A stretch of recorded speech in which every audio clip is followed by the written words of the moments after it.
Welcome, everyone. Thank you all so much for joining us.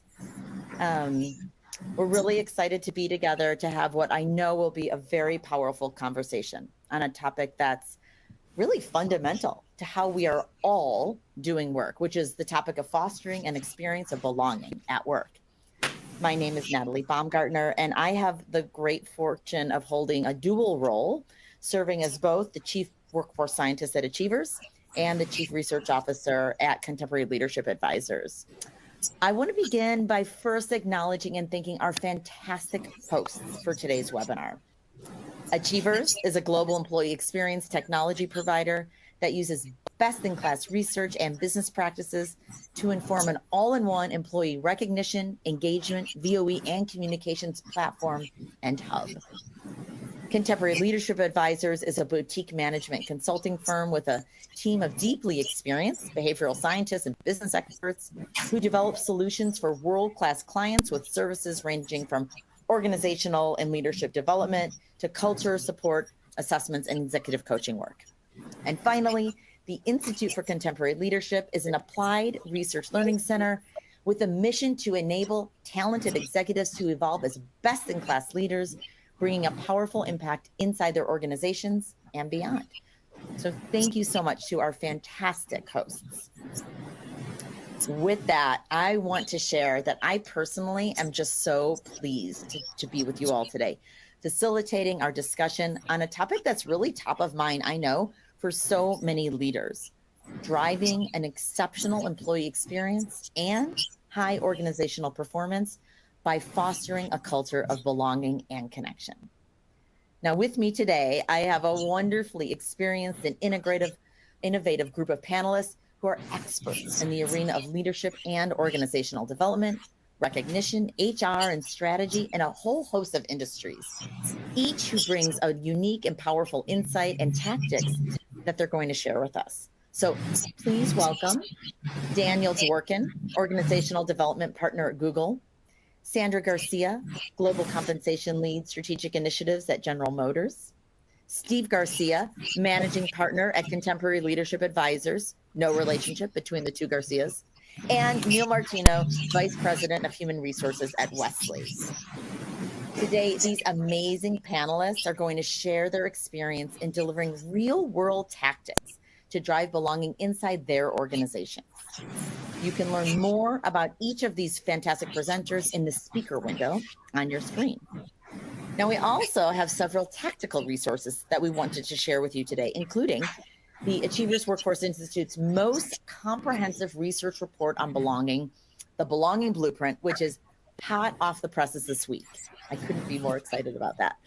Along with CLA's newly published book on leadership in this new era of work, The End of Leadership as We Know It, both of which are linked in the related content window on your screen. And finally, one more exciting piece of information to share is that today's webinar is actually the first in a two-part webinar series focused on belonging. So today, our panel is sharing a breadth of belonging tactics for you to consider. Next, on December 13th, I'll be hosting our second webinar where Kumari Williams from Workday and I will dive deep into how Workday is delivering a powerful culture of connection and belonging. So really encourage you to join us for our second webinar as well, which will be a different lens on this powerful and important topic. Which brings us to the topic at hand, belonging. Now, we know that what makes for a successful workplace culture has evolved dramatically over the past few years as employees and employers are just navigating this post-pandemic reality of work. And more than ever, employees know, they say, they tell us, they show us, they must feel that they belong inside their company. We think of belonging as an experience of connection, security, and community. It's really about feeling at home in one's place without reservation. And business and academic research emphatically shows that a culture of belonging is one of the single most powerful predictors of both employee and organizational success. In fact, organizations with employees experiencing a strong sense of belonging at work are 6 times more likely to have engaged employees. They're 20% less likely to have their employees job hunting. They enjoy a 50% increase in employee job performance, and they're 22% more profitable than their competitors. So belonging is not just a nice to have concept. Belonging is a critical business driver.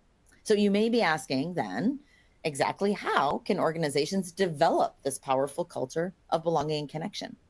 Well, I will tell you that through a wealth of research over the past several years, both academic and real world business research, we have identified a data-informed model to guide organizations along the path toward creating a culture of belonging. In brief, employees report experiencing a deep and compelling sense of belonging when they feel welcomed. We know that all employees must feel welcome to and incorporated within their organizational culture and community. Now, this is not only when they join an organization, but when they join a new team in the company, an ERG, or even a working group. That's welcomed. Next is known. We humans, all of us, we thrive when we feel understood and celebrated, not as a role or as a number, but as a unique individual. And that's known. Next is connected.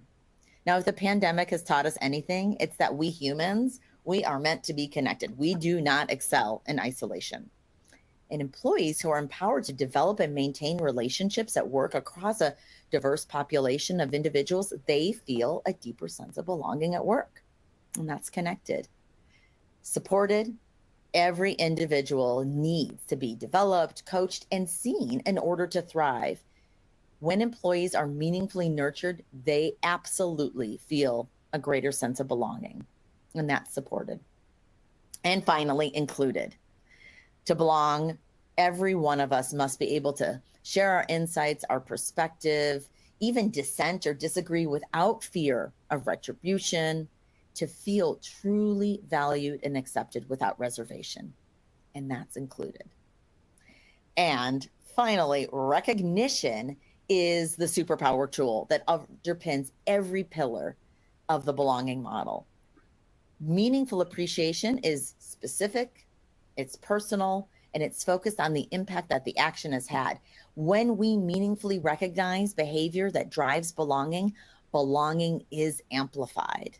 So taken together, these pillars and the superpower tool of recognition that sits beneath them all, they define a culture of belonging that ensures that every individual is set up for success, that they have the foundation that they need to thrive. And this is the belonging model. So with that belonging foundation in place, I would love to jump in and learn from our incredible panelists about tactics to move the belonging needle. Strategically fostering a workplace culture of belonging, it goes beyond mere rhetoric. It requires integrating intentional actions and initiatives into all the ways that you do business inside your organization. And the reality is that culture, which is how we think about how you do things at work, culture exists, whether it's actively managed or not. But when an organization's culture of belonging is architected and managed with intention, the benefits are truly tremendous. Now, our first panelist, Neil Martino, he has set the stage for taking a strategic approach to operationalize a sense of belonging inside his company, Wesley, a nonprofit organization that provides a network of housing and healthcare services for older adults. Neil, can you take just a few minutes and share both what inspired you to bring a culture of belonging to Wesley and a bit about how you have operationalized belonging within your broader HR strategy to truly move that needle of belonging across your business leaders? Absolutely. Thank you, Natalie. Talking about included as one of the 5 pillars of belonging. A pleasure to be here today and share our story. You know, there's a lot of good reasons why an organization might want to adopt a culture of belonging.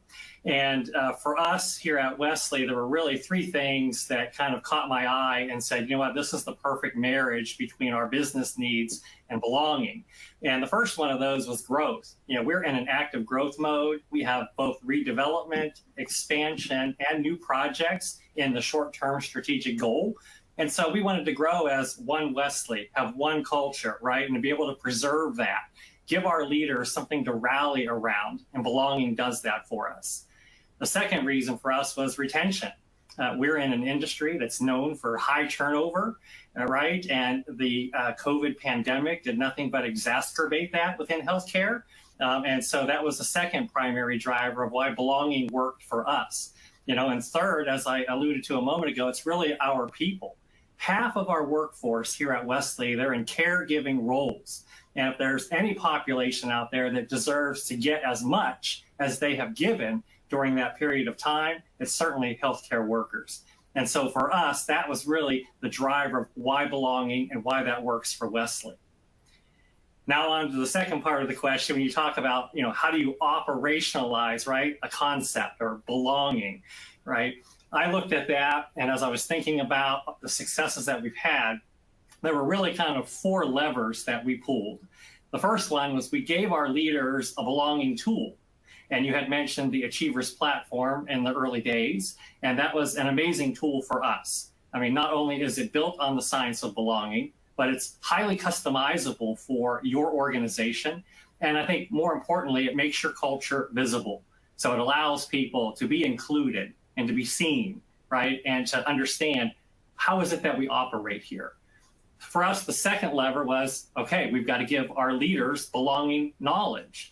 And, between the resources available from Achievers Workforce Institute, as well as your expertise, right, and the role that you hold with CLA and Achievers, we at Wesley were able to put together what we called a leadership summit, bring all of our leaders together for a day of learning. And as part of that, belonging was on the topic. And so we're appreciative of your support of that program for us, now 2 years running.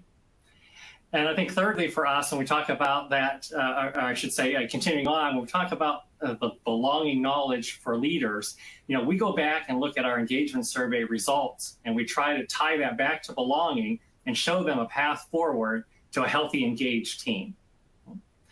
When we go and talk about operationalizing concept, that third lever for us is how do you create that tactic and incorporate that into your people practices? When you think of the 5 pillars of the belonging model, being welcomed as one, and for us, the use of team cards has been a great resource. When you talk about the pillar known, there's a tool called the Known cheat sheet that we were introduced to. And so we've looked at how do we incorporate that in our digital onboarding process. So we're always looking for ways that we can take what we know works and build it into the regular routine. I think lastly, and closing up, it's really around the lever of continue to measure for continuous improvement. In HR, if we approach the role that we hold and the influence that we have in the business and use facts and data as much as our colleagues in the finance department do, we're really going to move the needle much quicker. I like to say we've got to out-finance finance when it comes to the HR strategy. Oh gosh, Neil, I love that. I hadn't heard that last part from you before, and that's such a beautiful job of sharing both, the inspiration. I think in order to drive belonging, we have to be inspired by the concept, right? Can't be a checkbox, and you really personify that inspiration around belonging to me as an HR leader. And then the second step that's necessary, though, is to operationalize it, right? So I've used that word a few times now. It's not enough to believe in the concept and to be inspired by it and to share it loosely, but it's really, where the rubber meets the road is how do you actually build that into your processes. And I'm so glad that you shared those with us, because you're showing how, regardless, I mean, Neil, I know we have different size organizations, panelists from different size organizations on our panel today. And so, Neil, you've shown, like, in a organization where you don't have a huge HR team, you don't have tons of resources, you've been very nimble and strategic about finding ways that are light, relatively speaking, light lifts to integrate some of these belonging tools into the everyday experience of your employees. And it's been very well received. So kudos to you on that. Great, thank you. Okay. Thanks so much, Neil. So, Danny, I'd love to move on to you. So, like us here at Achievers and CLA, you have been focused on the concept of belonging for some time, both as a researcher and as a practitioner. And then now you've integrated belonging into your work with these high performing teams at Google. So, can you tell us a bit about the approach that you've developed to address belonging with teams and how you've leveraged that inside Google to cultivate belonging across the organization? So firstly, the way that I think about belonging in the context of my research and work is a little bit more finely tuned than I think the definition you started with. And I think of it as developing a sense of collective identity, where people on a team feel like they're part of something that's greater than the sum of their parts. And so this is the other side of the spectrum is a strong sense of individuality, which is also really important. And so in the work that I do, I try to figure out a way to balance both of these things where team members feel like they're part of something that is inspiring and something that they really want to be a part of. And at the same time, there's a high degree of respect for who they are as individuals, and they're able to express themselves in the way that they show up in a way that's really comfortable for them. So you're sort of trying to figure out how to balance these two polarities. And so how do you do that? I'll share a couple of reflections based on work with top teams, which is sort of the reference point that I'm most familiar with. And I think about it in three different buckets, which will sound, I think, familiar to any of you who've done work in the sort of broader culture space. One is around routines. So these are sort of the habits that you help a team to establish that are unique and distinguish themselves from what you might do in your normal course of the day. So think about stand-up meetings in the morning that you might do to get aligned around what you're going after for the day, or lunches on Friday afternoons to decompress and discuss the week that's just passed, or your quarterly offsites where you're going deep on strategy and working on relationships concurrently. These are all examples of routines that teams need to identify and commit to practicing on a regular basis to build that sense of collective identity and belonging. The second area is around artifacts. So these are things like company swag, which I know sort of raises eyebrows sometimes. They work. Things like, I'm looking right now, I've got a pen from a former employer here at Cotter that I still use to this day. And they're symbols that you're part of something. They don't have to be ostentatious. Small things like pens that show that you're part of a group that matters, that you have pride in. This is another factor to consider as you're thinking about ways to build belonging. And the last one is around language. So how do we build a shared vocabulary in the way that we talk about things, the stories that we tell, that creates a sense that we're really part of something important. Sitting here in Mountain View in the home of Google. And even now, I joined the company 2.5 years ago, 20 years after this company is launched. And the founding story of Sergey and Larry in Susan Wojcicki's garage, thinking about how to create new ways to access information and organize information. It's still resonant today, and it's still a story that is told day in and day out at Google today. And so that's just one example of a way that we use stories and language to create a sense of belonging. And when I'm working with teams, I'm very intentionally encouraging them to think about each one of these three focus areas in the ways that they're working with one another. There's no one right way to do any of these things. There's no, it's this checklist within rituals and language and artifacts, and you do these things. It's a process of identifying what works for you and for your team, choosing some things, committing to them, and then adapting and pivoting based on what works.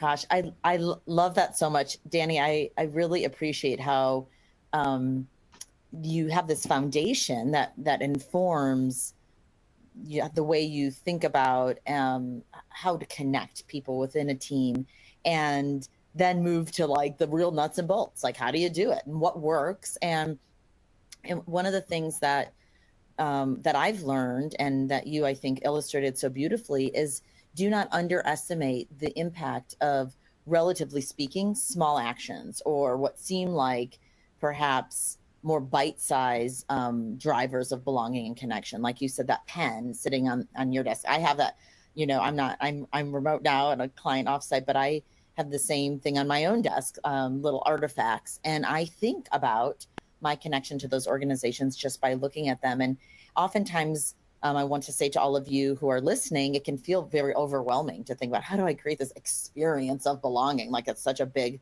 bucket. And our goal here today is to, one, inspire you to focus on the topic. Two, to give you tactics that you can start using tomorrow with your own team. They don't require a huge and heavy lift. And I cannot overstate the fact that what relatively speaking, these relatively smaller actions, not major whole company initiatives, can have an outsized impact on driving belonging. So those were just fantastic tactics and a great perspective. Thanks so much, Danny. Sandra, I know that General Motors has an aspiration to be the most inclusive company in the world. And we know that, as we mentioned, feeling included is one of the most critical aspects in driving a culture and an experience of belonging at work. For you, as a leader and champion of Recognition GM, can you share how you've strategically leveraged recognition to help drive this experience of connection and belonging within the organization, and maybe a bit about the results that you achieved? So I'd like to share a little bit of background on how, where we were and where we are now. So about 6 years ago, before we launched our Global Recognition Program, we had more than 60 local recognition initiatives around the globe, all of them working at cross purposes, building the global unified GM team and breaking down silos within our company. So as part of our recognition strategy, when we launched, in 2017, we created a single unified global program aligned behind our values and behaviors, which in a way enable leaders, to leverage the new tool platform, the Achievers platform specifically, to connect and engage with their global teams and through recognition, and also allowed anyone, anywhere around the globe to, recognize others for their contributions and behaviors. So through the new program, we were able to provide not only a consistent recognition experience globally, but also help drive an experience of connection and belonging at GM, no matter where you were physically located, which was an issue in the past for us. So, based on the research done by the Achievers Workforce Institute, we know, based on research, that recognition has an outsized impact on the sense of belonging and inclusion, and how employees feel about it. And there are tons of research as well that states that in companies with strong cultures of recognition, there's much greater commitment to diversity and inclusion, as well as higher levels of inclusion. So since we announced to the world our aspiration to become the most inclusive company in the world, me and my team have been partnering with the D&I organization to embed or integrate D&I into our recognition strategy. So employee resource groups are key players to help drive our DE&I efforts and create the experience of connection and community within our company. So as part of this partnership, we've been running a lot of recognition and DE&I ERG campaigns in the last couple of years to help raise awareness around the work that ERGs are doing, issues impacting those different communities, addressing the importance of allyships to the different communities, and also encouraging employees to, be very active in the platform and recognize one of our key behaviors, which is being inclusive within our company. So at GM, we sponsor around 12 ERGs with chapters around the globe. And since we started partnering with the D&I organization, we've seen more than 40,000 employees participate in the inclusive, behavior recognition. And, the ERGs have seen membership grow on average, an average of 58% since 2022. Some ELGs even grew like as much as 88%, which is amazing. We've also partnered with our health and well-being team to run campaigns around the topic of social connectedness. One of our most impactful initiatives was this year specifically was our International Day of Friendship, which we celebrate in July. And during that campaign, we helped raise awareness about the importance of work friendships. As they provide that sense of work-life balance at work. It allows employees to enjoy kind of a social life in the workplace. And all of that fosters a stronger sense of belonging, right, and community in the workplace. And participation in this campaign was also exceptional, evidenced by we had more than 38,000 recognition in just one day, 4.5% higher than a similar campaign that we ran last year. So as those are kind of tactical goals that, we've seen, but when we look at the more strategic goals as well, based on results from our inclusion index, we know today that employees at work feel their contributions and behaviors are noticed and valued, not only through recognition, but also feedback. We kind of connect recognition and feedback, right? Because recognition is kind of a tool, feedback tool as well. So, and we have evidence as part of, some analytics projects, that nerdy part of me, that there is a strong correlation between number of recognition received and feeling valued. So basically, feeling valued as an employee increases with the number of recognitions, which, at the same time, feeling valued is helping drive higher levels of inclusion and belonging at GM. Gosh, it's you've so beautifully illustrated this relationship that exists between like the idea of fostering an experience of having an experience of feeling deeply included inside one's organization is so powerful and really critical. And you've really illustrated just the power that recognition has to, I think of it as like, I call it the superpower tool. It's like anything you point recognition at gets amplified. And so pointing it at these experiences that drive inclusion in the workplace is really, it's highly impactful. And one of the things I love about recognition, which you alluded to, Sandra, you're obviously General Motors is a massive global organization, and recognition is location agnostic, right? So it works whether you're in seat in an office, remote, hybrid, in one country or another country, in one time zone or another. It is agnostic to location, time of day, et cetera. And so by using recognition to drive an experience of inclusion, which we know is one of the main factors in belonging, we are breaking down those that distance and that disconnect that can occur in a large global organization, in a small organization, if we don't have people sort of in one room, which is pretty much the case for every organization today. So thank you so much for sharing that. Steve, so as one of the leading researchers in the world of organizational network analysis, I know that these stories about utilizing data to help organizations and leaders drive an experience of belonging and connection likely has your ears buzzing. Can you speak for just a few minutes about the organizational network analyses that CLA runs and share a couple of the powerful data insights that you've gathered regarding creating this experience of connection and belonging across organizations in this new era of work?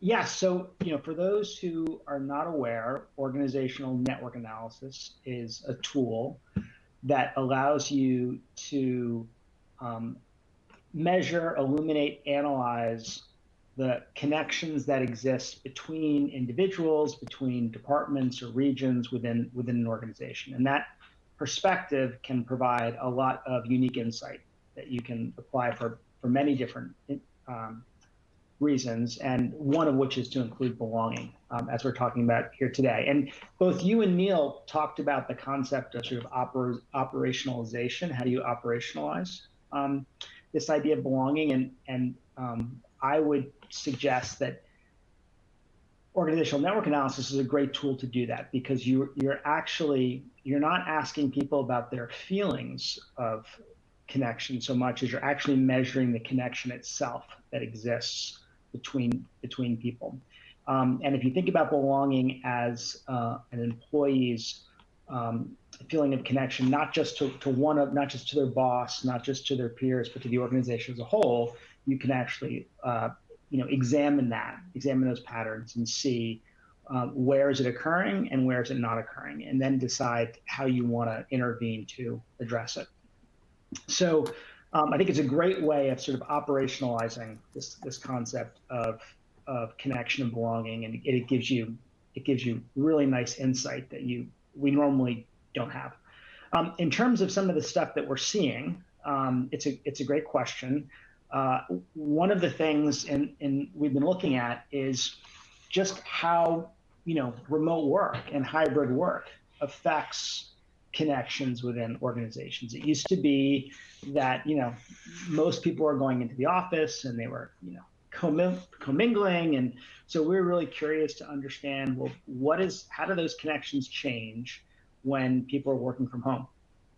And so what we see is actually, I think, pretty interesting.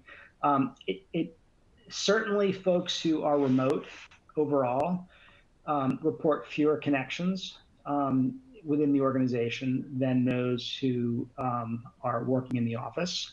But where it's really apparent is when it comes to connections between teams. So while remote employees may have really great relationships, really great connections with their boss, with their peers on their immediate team, where we see that the breakdown occur is really between teams, which isn't surprising, because they've got their work is a great excuse for them to be maintaining those connections with their immediate colleagues. But for those who are further afield, they don't have the same opportunity to interact, and so that's where the connections really suffer. Another interesting finding we're seeing, just going back to what Sandra was talking about, inclusivity, is there's really kind of we think about connection as being a really positive thing, but it can also lead to some challenges as well, because one thing we know is that people tend to connect to others who are similar to themselves. In fact, the two things that really drive connection are proximity, the degree to which you're in the same physical or virtual space as someone, as well as the degree to which you have things in common, similarity. Which is why when you first meet someone, you ask, where do you work, and do you have kids, and where do you go to school, because those are all ways of finding commonality. And so we tend to find it easier to connect with people who are similar to us, which means if you come from an underrepresented group, it can be much harder to find a mentor or to connect with colleagues than if you come from inside an organization. In fact, our research shows it has a pretty profound effect in terms of just left organically, people tend to connect with the folks who they feel most similar to. So I think that the key lesson for me is that what really matters is sort of intentionality, right? Like if you want to really foster a culture of connection and belonging, then you need to put a little bit of, you can't mandate who's going to be friends. We'd never suggest that. But you can provide a little bit of structure that really increases the likelihood that those connections and that overall sense of belonging, occurs in the way that you would like. So I think being intentional about it, I think for me is a key takeaway. Yes, I couldn't agree more. First of all, I love I'm a total data nerd myself. I use that term in a positive way. I just and I find it absolutely fascinating and illuminating to literally see where the connections are strongest inside organizations, where they're weakest through the ONA, and you can really visualize and understand very quickly where some connection gaps exist. And so then being kind of that laser focus on how do we, break down the silo or the gaps that are existing between these two engineering functions in different parts of the world, or, this one team and this other team that are supposed to be working together on a project. And so intentionality, I think, is the rule of thumb coming out of the pandemic. It's not that we shouldn't have been intentional before, but we kind of got away without being as intentional as we need to be today in the employee or the people portion of organizations. And this is just another example of that. Steve, I'm going to go back through our panelists for our last quick set of questions here. So just in a couple minutes each, I want to get specific about tactics. So I'm actually going to start with you, Steve. So we're still thinking about, what we've learned through this data. Given your analyses, in just a couple of minutes, what are one or two tactics that you've identified that help to foster that kind of intentional connection inside the client organizations that CLA works with? So it's a great question, because one of the things people always ask is, okay, so I know that collaboration is poor between these groups. What can we do about it, right? And they tend to think that the answer has to be these like really big, bold, like we're gonna move everyone to one central location, or we're gonna restructure the organization, change the reporting relationships. And obviously those are both. I mean, those can be effective means, but they're very disruptive and very expensive. So I want to go back to something you said earlier, Nat, which was around like experimenting. So I'll share a couple of things that we've seen work really well, but I would always suggest people experiment with a couple different ideas to see what works best for them in their specific context. So one of the things and I'll talk about sort of two different use cases, right? So in connecting individuals from across the enterprise to one another and cultivating a sense of belonging, we've used a tool which we call peer learning circles, which are really very simply, it's a group of 8 individuals who don't normally work together.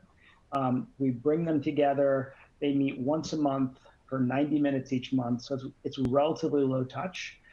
There's a facilitator who facilitates the process, and really they peer coach one another using sort of a structured model. And it's amazing. I mean, the degree of psychological safety that builds up is really surprised me. And we find these folks, not only do they sort of help each other to solve problems, realize they're not the only one with these challenges, learn sort of how to coach, improve their coaching skills, but it really fosters connections across the network, the enterprise, which have lasting effects. Like they pick up the phone, they call each other after the fact. And so that's been one. In fact, one big telecom company, we did the pre and post network analysis. So something like 500% increase in collaboration across that intervention. Another one that I'm really excited about that we're doing right now, it's not about connecting people across the enterprise, it's connecting people across levels within the organization. So we call it SEED. Basically, you can think of it as sort of a communications campaign where we have leaders share stories, which we then couple with sort of an infographic, and we cascade these down, and there's a specific ask of both employees and their managers that they meet to kind of talk about the information.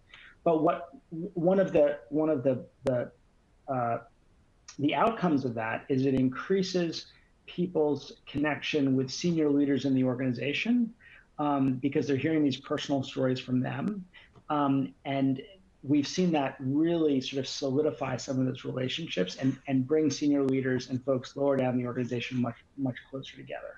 And so those are two tactics that we've seen work, both to sort of increase collaboration across, but also like vertically within an organization. Thanks so much, Steve.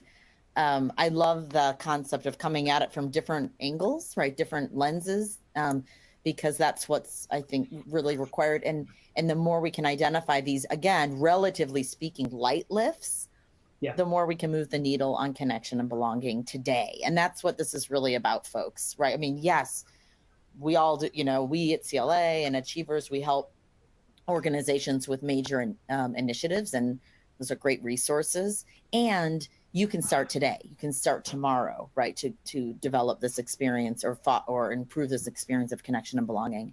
Just inside your own team, and then expand out. So Steve spoke just a few minutes ago, about the importance of creating common spaces, whether virtual or in person, to foster connection at work. And Danny, I know that you've addressed this concept of connection when coordinating executive gatherings and retreats for leadership teams. And I was really just fascinated when you shared some of that with me.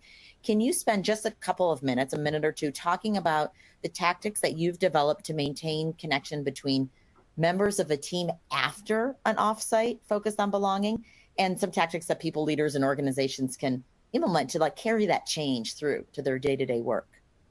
I think it's a great question, because as most of us have probably experienced, everyone loves an offsite, and you come out of these offsite experiences feeling connected and feeling energized, and most people have great hopes and expectations that you'll carry on that momentum forward. And I think we've probably also experienced what happens in most situations following offsites, which is the regression to the mean and the strong pull to sort of get back to work, so to speak, and lose some of that sense of belonging and connection that's created in these really focused, often facilitated experiences that you have offsite.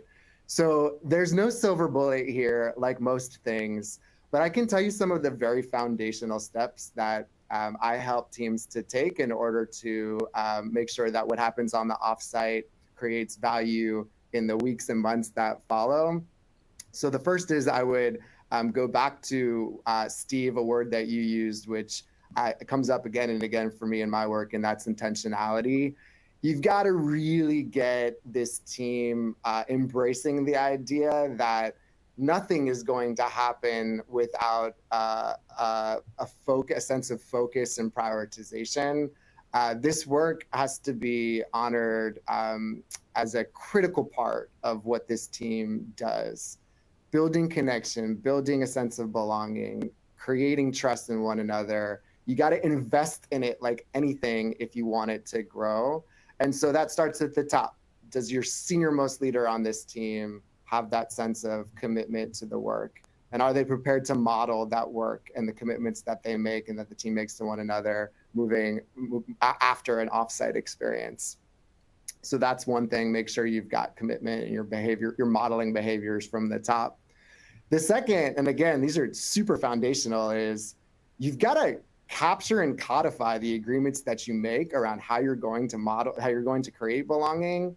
And you've got to do that with the same rigor that you would use to codify decisions related to your business strategy. So when you decide that you're going to create space on a quarterly basis, to spend time with one another, to get to know one, you have to write that down. There's got to be an owner associated with that action step, someone who feels accountable to make sure, team, is it on the calendar? When are we going to do it? What are we going to do with our time? Then another one that I like to do is make some of those commitments public. So you create a sense of accountability. So you go back, one of the things I love to do with it also is at the end of the day, we say, okay, what's our story that we're going to collectively tell to the broader organization when they inevitably ask us, hey, what did you do with the 2 days you spent with one another? And so you shine a spotlight on some of the commitments that you're making, and you create a sense of accountability to follow through on those things. And lastly, I would offer the importance of informal dialogue between these sort of key moments in time, like your quarterly get-togethers. One of the things that I see in teams that perform at a really high level, top teams down through project teams, is you see a steady drumbeat of informal conversation happening at any given time. Oftentimes in distributed teams, it's happening on chat. That's the way it goes down at Google for sure. The teams that are successful, I don't have the real data here, though this would be something cool to explore. Steve, maybe we can take this up in another conversation. The teams that I see successful, the pings are lighting up. And it's not just about a topic at hand, though sometimes it's that. It's a picture from the weekend. It's a, hey, congratulations on that award you got. It's also, hey, I'm getting stuck on this one aspect of the work we're doing. Can we have a conversation? But I see this ongoing dialogue happening on an ongoing basis, and you've got to stir that pot and you've got to plant that seed to make sure that you're at least setting the team up to be having those kinds of interactions after a key moment in time, like an offsite. Oh, Danny, that was like a wealth of actions. I hope you've all captured some of those real world, real time. Again, seems like, relatively speaking, lighter lifts that make a tremendous difference, because it's about bringing it back to our work. And I love the focus on accountability and the repetitive nature of like coming back together and creating a rhythm of that.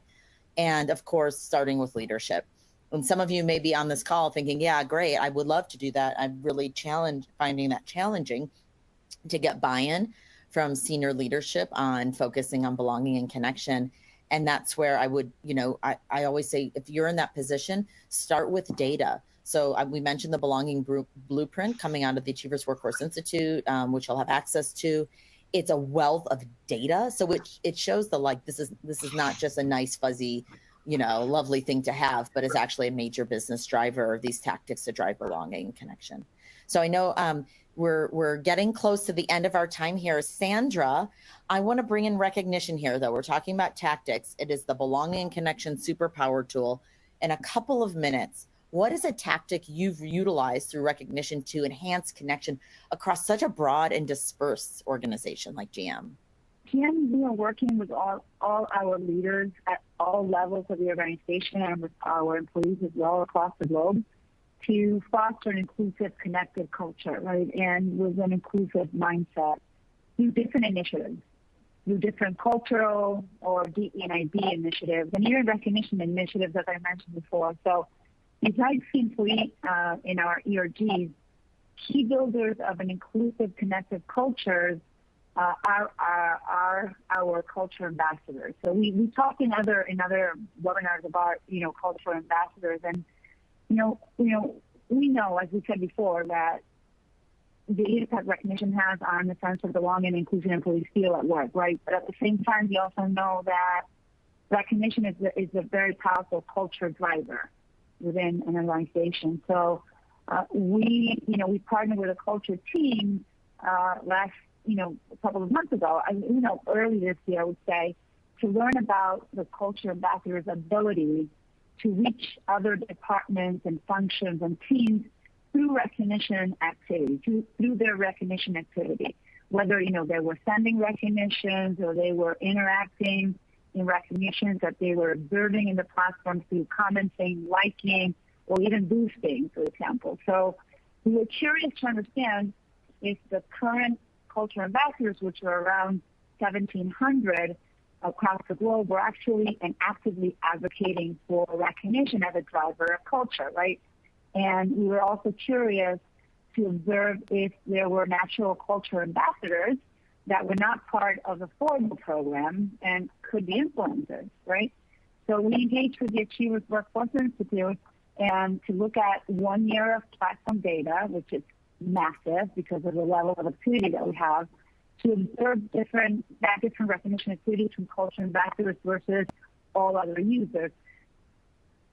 Talking what Steve had mentioned from a social network kind of perspective, right? So investigating items such as connection strength, influencers, and bridge nodes, right? Which are basically those employees that kind of play an important role in connecting different groups in that social network. So we learned that higher recognition activity is generally found in our culture ambassadors.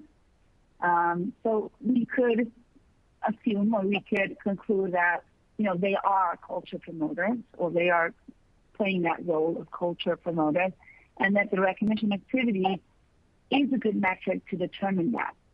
Using that same social network analysis, we were able to identify also 1,700 employees as top influencers.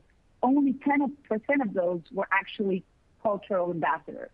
So, we were able to, share that information with the culture team to enhance their list of cultural ambassadors globally, leveraging that list of top users and top influencers.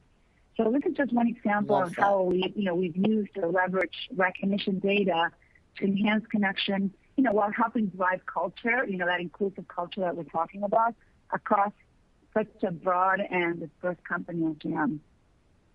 Yes, Sandra, that concept of ambassadors is so powerful, and it's powerful for the people who are in the role and the people and then it's powerful for the organization, And we're just doing a piece of culture alignment work with a client. And when we used ONA to look at, through recognition activity, to look at who those ambassadors were, we had a similar experience of saying there's these folks who could and should be ambassadors because they are using recognition across the organization. So creating that connection and that sense of belonging really naturally. So I love that. I'm going to jump to Neil. Neil, I know that you have had some really exciting engagement survey results. What have you seen or heard in terms of how the experience of connection has evolved at Wesley since making belonging part of your organizational strategy? Yes, like many organizations, we do an annual engagement survey. And so we had I think it was about 8 months lead time from the launch of belonging as part of our culture, right, till that survey time. And we were thrilled with the results. For us, of the questions that we asked year over year, none were lower right in that second year. So all the questions were up. So we knew we were on to something. But more specifically, we were looking at measurements around employee net promoter score, right? And so that's, would you recommend your company, right, as a place to work? We were up 18 points on that question. Overall engagement from the whole survey was up 19 points. And then you talked about recognition kind of being the superpower. And so we asked about regular recognition from your manager. That was up 20 points. And then we were trying to figure out, how do we measure, right, this sense of belonging?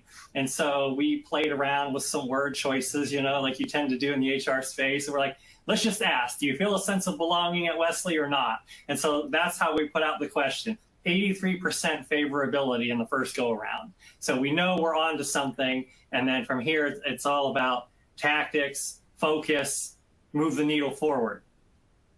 What a perfect culmination to our panel discussion, Neil. So there's been a lot of questions in the Q&A list about measurement and about how how do we understand if we're really moving the needle? And you spoke to that beautifully, and the impact of all those things. And remember, Neil isn't, he's doing big things, but this is not like, a total overhaul of the entire organization in one fell swoop. These are intentional tactics that are driving, not only that he's introducing and then weaving into the fabric of how Wesley does business. So thank you all for those powerful stories, that sharing of your candid experiences, and especially for those real world tactics that we can all put in place to develop this intentional experience of belonging and connection at work. Now, I know we only have a couple of minutes left.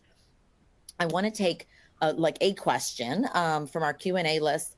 While we're discussing the question, we're going to display a bit of what's coming next and some resources related to this topic of belonging. So this one of the questions that came up in the chat that I don't think we've spoken to is, and again, we have just a couple of minutes, so this will be real popcorn, like 10, 15 seconds each if you have a response.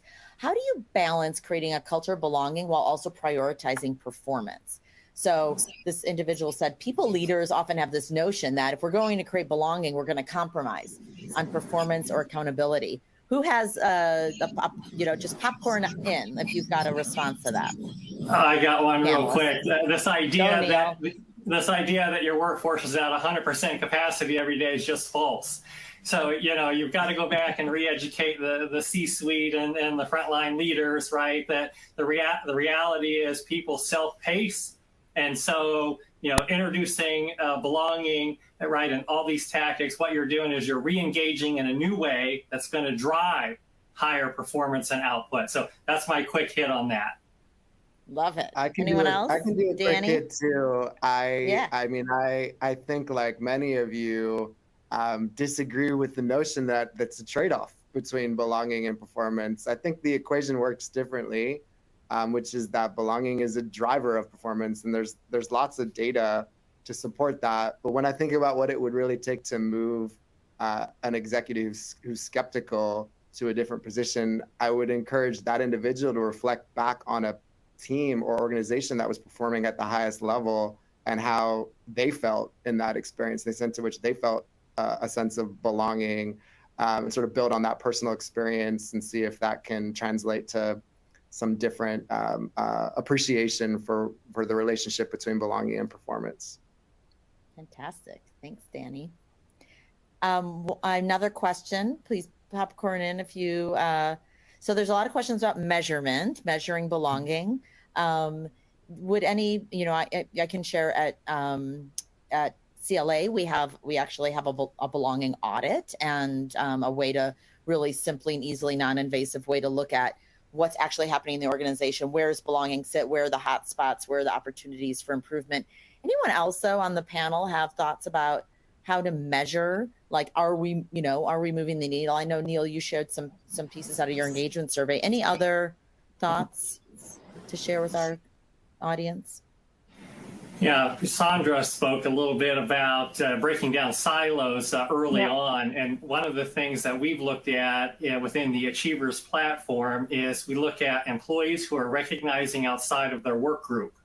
And we try to quantify, right, the percentage of folks who are doing that, who are helping us to break down silos and make connections, not only across the organization, but also, as Steve said, right, in a vertical process through the organization.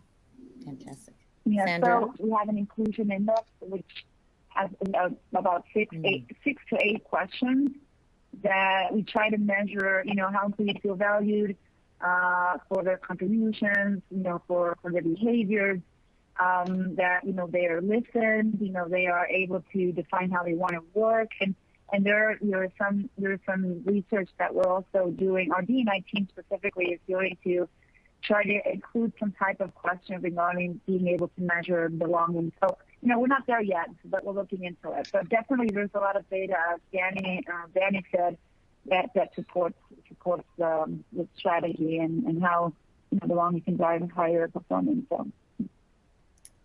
Thank you so much. I know, Steve, you had something to add. We're right at time, so I'm just going to bring us to a close because I want to be respectful of that, and we have a few things to share. I think we could go on for another hour at least, but thank you to all of our attendees for joining us today for this really important, I think, inspiring conversation.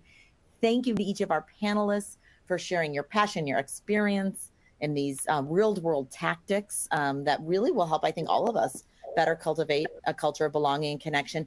If today's conversation has left you wanting more, have no fear. We have a number of resources designed to guide you further along this journey. In the related content window on the left side of the screen, you'll find that brand new Achievers Workforce Institute Belonging Blueprint Report filled with both hard data. So there's a lot of folks in the Q&A list. They're like, how do I influence my senior leaders? How do I convince them? This hard data, I have found to be exceptionally helpful. We've navigated that before with many companies. Also has a lot of accessible tactics to meet you wherever you are in your belonging journey. You'll also find several Achievers articles that might be of interest, including 5 ways to build a sense of belonging at work. General Motors leverages employee recognition to engage a global workforce with our own Sandra Garcia. How Wesley uses Achievers to improve retention and engagement with our own Neil Martino. And finally, I'm so excited to announce and remind you, as I mentioned in the beginning, that 2 of our CLA colleagues, Dan Fisher and our own panelist today, Steve Garcia, have a brand new book on the shelves, The End of Leadership as We Know It. So place an order for your very own copy today to learn more about leadership tactics in this new era of work. And also, Steve mentioned Seed, a tactic we use to drive belonging with CLA clients and Achievers customers. More information can be found on that solution in the related content window. And last, please feel free to reach out to us at Achievers and CLA if you have any questions we can answer. I know there were a lot in the list that we didn't get to about creating culture of belonging, or just whatever's top of mind for you as you navigate this evolving business landscape. And don't forget, please join me on December 13th for our deep dive into belonging with Workday's Vice President of Belonging and Diversity, Kamari Williams. Thank you for joining us, and we hope to see you all soon.